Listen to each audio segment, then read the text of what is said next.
முதல் பத்திரிக்கை தாய்மாமாவுக்கு வைக்கணும் அப்படின்றதுக்காக கிளம்பி திருப்பூருக்கு போயிட்டுருந்தோம். ஸோ போகிற வழியில் தான் வந்து சேலமா, அப்படியே சேலத்தில் ஏற்காட்டுக்கு போயிட்டு போகலாம் அப்படின்னு சொல்லிட்டு பிளான் பண்ணியிருந்தோம்.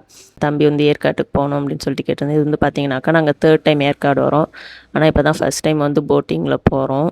லாஸ்ட் 2 டைமாக வந்து எங்களால் போட்டிங் போக முடியல. அப்படியே போட்டிங் போயிட்டு தம்பி வந்து இங்கே ரூம் எடுத்து தங்கணும் அப்படின்னு கேட்டிருந்தோம். அதனால் என்ன பண்ணோம், ரூம் புக் பண்ணிட்டோம். அன்றைக்கி என்ன டேட் அப்படின்னு பார்த்தீங்கன்னாக்கா ஏப்ரல் 12 நாங்கள் 2 பேரும் ஃபஸ்ட் டைம் மீட் பண்ண டே. அதாவது என்ன வந்து பொண்ணு பார்த்தனால அப்படியே அதையும் சேர்த்து செலிப்ரேட் பண்ண மாதிரி ஆகிடுச்சு. அப்புறம் ஏரி பூங்காவுக்கு போயிருந்தோம். அங்கே வந்து பார்த்தீங்கன்னாக்கா எதுவுமே இல்லை, செஸ்ட்டு வரையும் பூ அந்த மாதிரி தான் இருந்தது. அப்புறம் பார்த்தீங்கன்னா ஹோட்டலில் கொஞ்சம் நேரம் ரெஸ்ட் எடுத்துகிட்டு சாப்பிட்டுட்டு ஈவினிங்காக வந்து பார்த்தீங்கன்னாக்கா ஸ்கை பார்க்குக்கு போயிருந்தோம், நைட் பார்க்குக்கு. ஸோ ஃபுல்லுமே உங்களுக்கு லைட் செட்டப் தான் போட்டு வச்சுருந்தாங்க.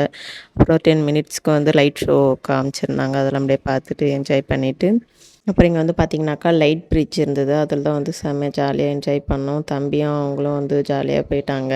நான் மட்டும் பயந்து நடந்து வந்துட்டுருப்பேன். அப்புறம் வந்து பார்த்திங்கனாக்கா இங்கே வந்து அக்வேரியம் வச்சுருந்தாங்க. அதில் வந்து பார்த்திங்கனாக்கா ரொம்பவுமே அழுக்காக டர்ட்டியாக இருந்தது. அது கொஞ்சம் க்ளீனாக இருந்திருந்தாக்கா இன்னும் சூப்பராக இருந்திருக்கும். அப்புறம் என்ன ஃபங்க்ஷன் அப்படின்னு பார்த்தீங்கன்னா பசங்களுக்கு காது குத்து, அதுதான் பத்திரிக்கை வச்சுட்டு போயிருக்கோம்.